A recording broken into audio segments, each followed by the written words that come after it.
Indian labours यानी भारतीय जुलाई।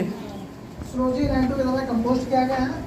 ये इनका जो है बर्थ और डेथ है, ठीक है।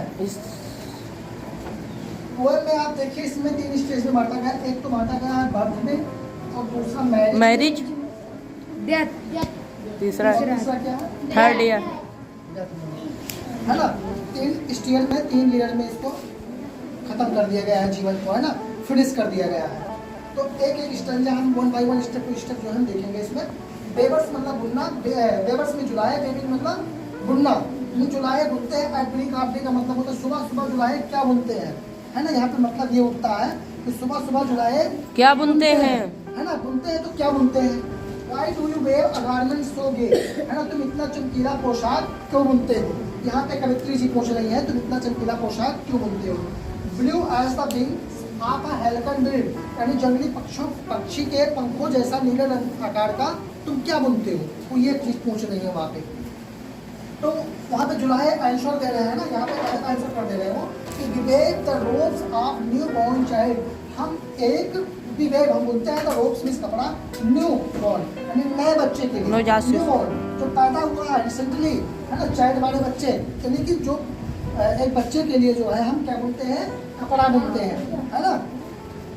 बेबर्स बेबिंग एट फॉल ऑफ नाइट, जो जुलाई है वो अर्धरात्रि को क्या बोल रहे हैं, यानी आधी रात को क्या बोलते हैं, है ना। प्रश्न ये उठता है क्या बोलते हैं। तो why do you wear a garment so bright, तुम इतना चमकीला पोशाक क्यों बुनते हो। कवित्री जी भी पूछ रही है, तुम इतना चमकीला पोशाक क्यों बुनते हो। तो बोल रहा है कि like the Punk's of a peacock purple and green. Purple का मतलब बैगनी, ग्रीन का मतलब हरा होता है, पीकॉक माने मोर, यानी जो मोर का जो पंख होता है वो क्या होता है, बैगनी और ग्रीन रंग के जैसा तुम क्या बुनते हो, है ना। कवित्री जी ये पूछ रही है। तो बी वेव हम बोलते हैं द मैरिज व्हील्स माने घूंघट ऑफ ए क्वीन। यहाँ इसका मतलब ये हो जाएगा कि हम एक रानी का जो है घूंघट जो है घूंघट मतलब कपड़ा बुन रहे हैं, यानी शादी विवाह का जोड़ा वहाँ पे दिया जाएगा। शादी विवाह का जो है जोड़ा जो है हम बुन रहे हैं, किसके लिए, फॉर अ क्वीन के लिए, एक रानी के लिए, जो कि उसको जो है प्रोवाइड करना देना है। भाई 3 स्टेज होते हैं, क्या होता है, आप ऐसा भी कह सकते हैं, एडोप्शंस होता है, बर्थ होता है, एडोप्शंस होता है, ओल्ड होता है ना। 3 स्टेज होते हैं, बर्थ और मैरिज और डेथ हो सकती है, आपने 3 स्टेज में होती है। और एक सरोजिनी नायडू जी ने जो है एक पोएम और लिखा है, उसको माई विलेज सॉन्ग, है ना, जो कि पहला वीडियो में हम डाल भी चुके हैं। तो जस्ट ऐसे में देख लीजिए।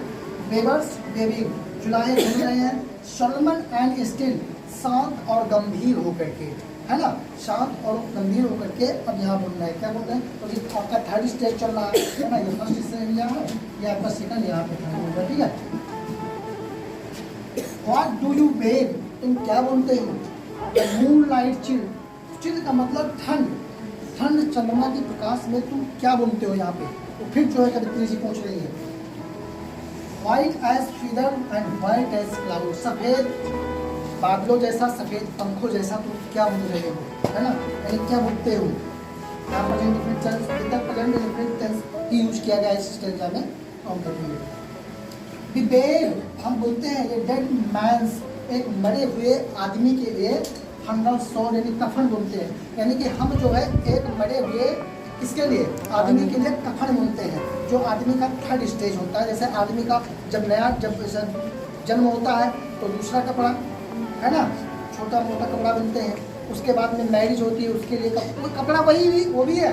फिर 3rd स्टेज आता है आपका, आप जब मर जाते हैं उसके लिए कफन खरीद लिया जाता है, उसको विदा कर लिया जाता है। तो I hope that you have satisfied, है ना, अकॉर्डिंग टू दिस स्टेंजा, है ना। तो आपका ये एंड होता है, ठीक है।